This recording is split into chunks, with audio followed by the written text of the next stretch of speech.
Hello everyone, Melanie Ray here. Are we ready to read Chapter 2 of Charlotte's Web?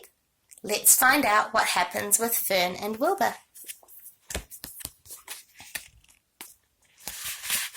Chapter 2 is simply named Wilbur.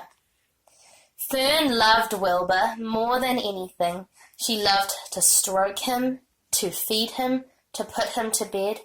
Every morning, as soon as she got up, she warmed his milk, tied his bib on, and held the bottle for him. Every afternoon, when the school bus stopped in front of her house, she jumped out and ran to the kitchen to fix another bottle for him.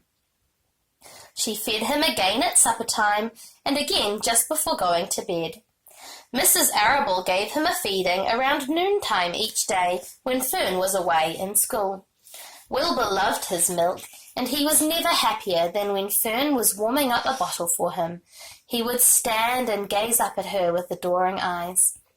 For the first few days of his life, Wilbur was allowed to live in a box near the stove in the kitchen. Then, when Mrs. Arable complained, he was moved to a bigger box in the woodshed. At 2 weeks of age, he was moved outdoors. It was apple blossom time, and the days were getting warmer.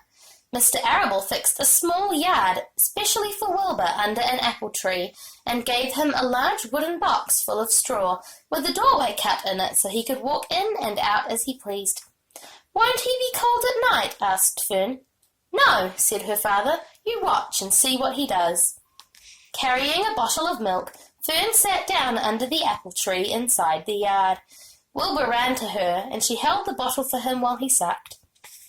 When he had finished the last drop, he grunted and walked sleepily into the box.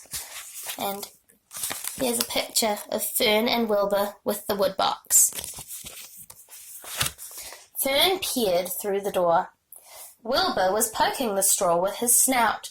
In a short time he had dug a tunnel in the straw. Fern was enchanted. He crawled into the tunnel and disappeared from sight, completely covered with straw. It relieved her mind to know that her baby would sleep covered up and would stay warm. Every morning after breakfast, Wilbur walked out to the road with Fern and waited with her till the bus came. She would wave goodbye to him, and he would stand and watch the bus until it vanished around a turn. While Fern was in school, Wilbur was shut up inside his yard. But as soon as she got home in the afternoon, she would take him out, and he would follow her round the place. If she went into the house, Wilbur went too. If she went upstairs, Wilbur would wait at the bottom step until she came down again. If she took her doll for a walk in the doll carriage, Wilbur followed along. Sometimes on these journeys, Wilbur would get tired, and Fern would pick him up and put him in the carriage alongside the doll. He liked this, and if he was very tired, he would close his eyes and go to sleep under the doll's blanket. He looked cute when his eyes were closed, because his lashes were so long. The doll would close her eyes too, and Fern would wheel the carriage very slowly and smoothly, so as not to wake her infants. One warm afternoon, Fern and Avery put on bathing suits and went down to the brook for a swim. Wilbur tagged along at Fern's heels. When she waded into the brook, Wilbur waded in with her. He found the water quite cold. Too cold for his liking. So while the children swam and played and splashed water at each other, Wilbur amused himself in the mud along the edge of the brook, where it was warm and moist and just delightfully sticky and oozy. Every day was a happy day, and every night was peaceful. Wilbur was what farmers call a spring pig, which simply means that he was born in springtime. When he was 5 weeks old, Mr. Arable said he was now big enough to sell, and would have to be sold. Fern broke down and wept, but her father was firm about it. Wilbur's appetite had increased. He was beginning to eat scraps of food in addition to milk. Mr. Arable was not willing to provide for him any longer.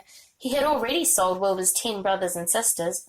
"He's got to go, Fern," he said. "You have had fun raising a baby pig, but Wilbur is not a baby any longer, and he's got to be sold."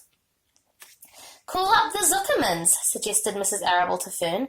"Your Uncle Homer sometimes raises a pig, and if Wilbur goes there to live, You can walk down the road and visit him as often as you like."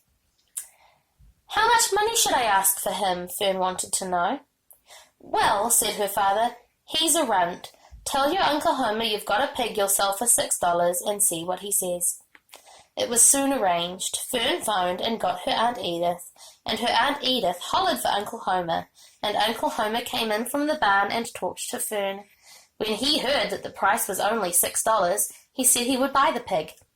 Next day, Wilbur was taken from his home under the apple tree and went to live in a manure pile in the cellar of Zuckerman's barn. And that's the end of chapter 2. We'll have to tune in tomorrow to find out how Wilbur finds things at the farm. Bye for now.